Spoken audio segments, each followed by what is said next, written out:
પૂરા દેશમાં હોળીના પાવન પર્વની ઉજવણી કરવામાં આવી રહી છે ત્યારે આપને ખેડાના ડાકોર લઈ જવા છે જ્યાં મંદિરે માનવ મહેરામણ ઉમટી પડ્યું છે।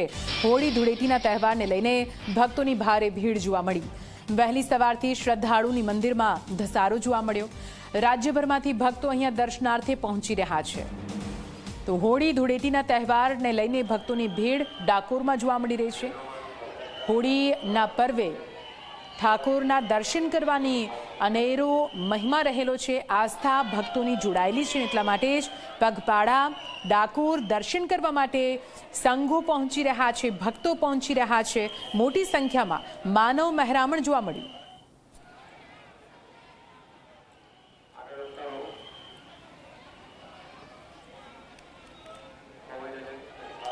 અને આજ વિશે વધુ માહિતી સાથે અમારા સહયોગી બંસી જોડાઈ ગયા છે જે અત્યારે ડાકોરમાં ઉપસ્થિત છે। ત્યાં કેવો માહોલ છે તેમની પાસે જઈશું અને જાણીશું। બંસી, આજે હોળીનો પાવન પર્વ છે, આપ સવારથી ત્યાં ઉપસ્થિત છો, સવારથી અત્યાર સુધી કયા પ્રકારના રંગ ત્યાં જોવા મળ્યા, ભક્તો સાથે વાતચીત કરી, કેવો માહોલ છે, મંદિર તરફથી કેવું આયોજન?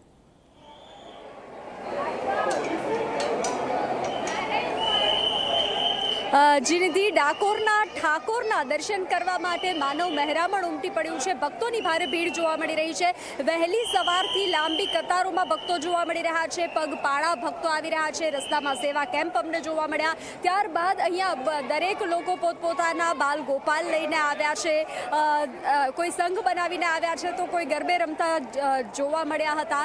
ત્યારબાદ લોકો પોતાની ધજા લઈને આવ્યા છે ભગવાનને ચડાવવા માટે। જે હોળીનો પાવન પર્વ છે ત્યારે ભગવાન એક ઝાંખી માટે ભક્તો લલાયત થતા જોવા મળ્યા અને ભક્તો ભગવાન સાથે હોળી રમવા માટે લલાયત થતા જોવા મળ્યા। ત્યારે ધજા ચડાવવા માટે જે છે તે ભક્તો લલાયત જોવા મળી રહ્યા છે। ત્યારે આપણે વાત કરીશું કે ધજાનું શું મહત્વ છે અને હવે ત્યાર પછી, કારણ કે આવતીકાલે જે છે તે ચંદ્રગ્રહણ છે, આજે હોળી ઉત્સવ હોલિકા દહનનો ઉત્સવ મનાવવામાં આવશે, તો હવે શું આયોજન છે આપણે જાણવાનો પ્રયત્ન કરીશું।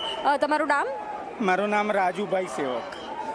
ડાકોર મંદિરમાં હું પૂજારી છું અને ડાકોર રણછોડજી મંદિરમાં હું એઝ અ કર્મચારી એમ્પ્લોય પણ છું મંદિરમાં।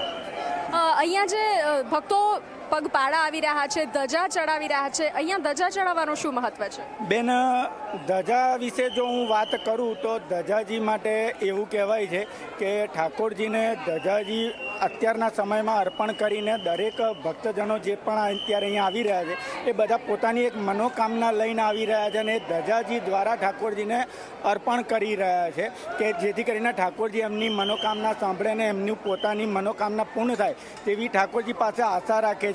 અને બીજા અર્થમાં હું તમને કહું તો એવું પણ માનવામાં આવે છે કે જ્યાં ડાકોર રણછોડજીનું મંદિર છે એ તમે એકચ્યુઅલી આખું વ્યૂ વાઇઝ ઉપરથી આના વ્યૂ વાઇઝ જોશો તો આ રણછોડજીનું મંદિર એ 450 વર્ષ પહેલાં બંધાઈને તૈયાર થયેલું છે।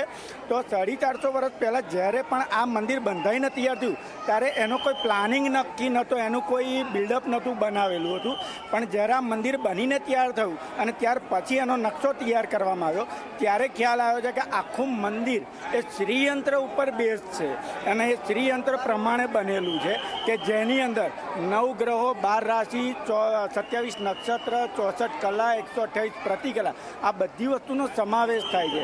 અને બેન, જો જ્યોતિષશાસ્ત્ર મુજબ જોવા જઈએ તો આ બધી વસ્તુ અત્યારે આપણે અવકાશમાં જોઈ શકીએ છીએ અને આ બધી વસ્તુ આપણા શાસ્ત્રો પ્રમાણે એવું કહેવાય છે કે જ્યારે આ બધી વસ્તુઓને જ્યારે ભેગી કરવામાં આવે ત્યારે બ્રહ્માજી એક બ્રહ્માંડની રચના કરે ત્યારે આ બધી વસ્તુઓનો સમાવેશ કરે છે।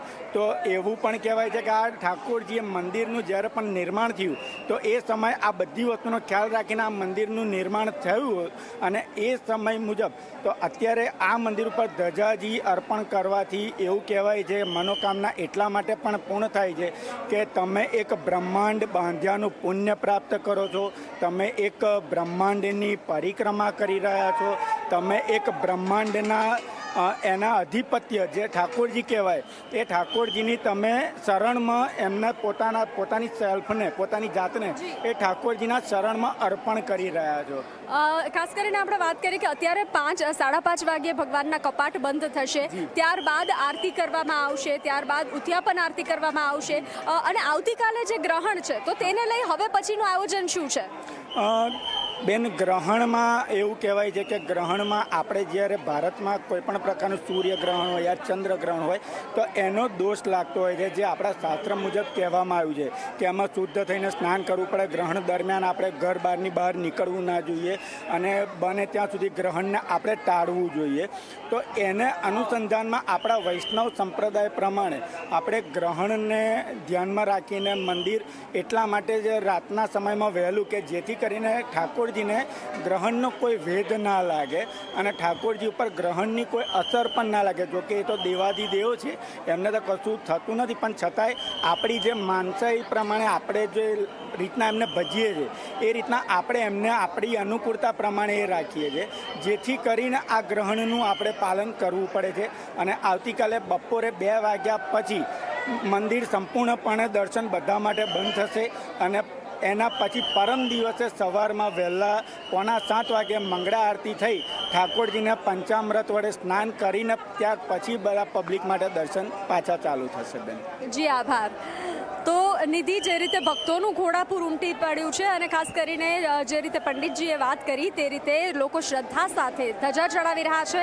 આવતીકાલે ગ્રહણ હોવાથી આજે રાત્રે મોડી રાત્રે 2 વાગ્યે જે છે તે ભગવાનની આરતી કરવામાં આવશે, પૂજા અર્ચના કરવામાં આવશે, ત્યારબાદ મંદિરના કપાટ બંધ કરવામાં આવશે અને ત્યારબાદ રાત્રે આવતીકાલે બપોરે મંદિરના કપાટ ખોલવામાં આવશે. જી નિધિ.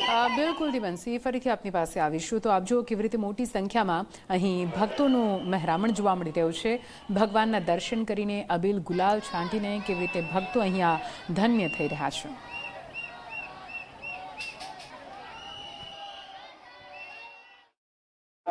જય રણછોડ માખણ છોડના નાદથી પૂરું મંદિર પરિસર ગુંજી ઉઠ્યું છે અને દરેક જગ્યાએથી પગપાળા સંઘ આવી રહ્યા છે. ત્યારે આ બાલ ગોપાલને પોતાના મસ્તક પર બિરાજિત કરી અને ડાકોરના ધામ પર લઈ આવ્યા છે. આપ દ્રશ્યો જોઈ રહ્યા છો.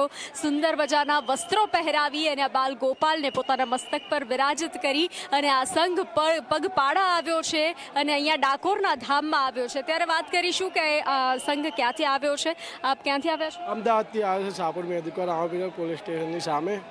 અમે લોકો આવ્યા છે, 2 દિવસ થયા છે. અમને ફૂલ મજા આવે છે. નાસ્તા ગુટકા લઈને આવ્યા છે ને મંદિરમાં વ્યવસ્થા બી સારી છે બધી. દર પૂનમે આવીએ છીએ. કેટલા વર્ષોથી આવો છો? અમારે 2 વર્ષ થઈ ગયા છે, આ બીજું વર્ષ છે.